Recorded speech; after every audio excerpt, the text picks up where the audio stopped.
Gipailaw na sa Enhanced Community Quarantine kon ECQ ang pipila ka mga probinsya sa Davao Region. Busa gipaabot ang mas hugot nga pagpatuman sa mga preventive measure batok COVID-19. Ang report ni John D. Esteban. Sumala ni Davao City Mayor ug Chairman sa Davao Region Task Force COVID-19, Inday Sara Duterte, sa interview sa usa ka radio station nga lakip sa mga gibawal atol sa Enhanced Community Quarantine sa rehiyon ang mass transportation. Temporaryo usab nga gipasara ang tanang establishment gawas lang sa mga essential sector sama sa government offices, groceries o supermarket, palengke, convenience stores, ospital, pharmacy ug uban pa.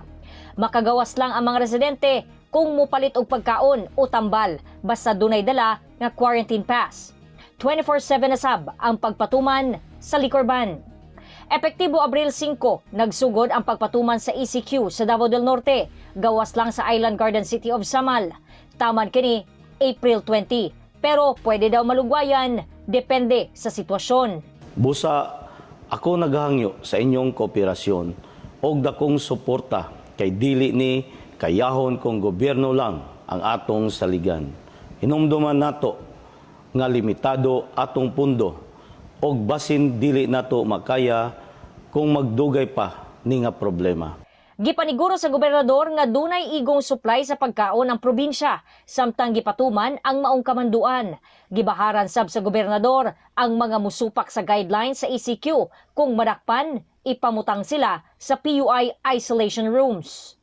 Ang Tagum City, sukad Abril 6, nagpatuman og citywide lockdown. Buot pasabot ang tanang public o private nga sakyanan di na makasulod o makagawas sa syudad. Exempted lang ning mga hospital workers with valid hospital ID o katong COVID-19 National, Regional, Provincial, Municipal, City Task Force Team na nay ID. Samtang, ang Davao de Oro ipailaw na sab sa ECQ sugod Abril 7, kini aron mapugnan ang pagkatag sa COVID-19. Ang probinsya sa Davao Oriental sa Martes sa sab magsugod ang ECQ hangtod April 19. Dili na pwede makasulod ang bisan kinsa man diri sa ato ang probinsya, gawas lang kung ikaw usa ka health worker, isa ka frontline worker nga related ang imuhang trabaho sa COVID response.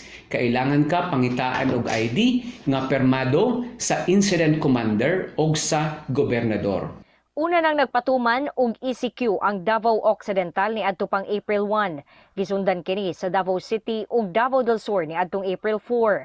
Samtang 6 p.m. to 6 a.m. na ang curfew hour sa Davao Region. Gawas lang sa Occidental nga 24 oras ang curfew. Ako si John D. Esteban para sa One Mindanao.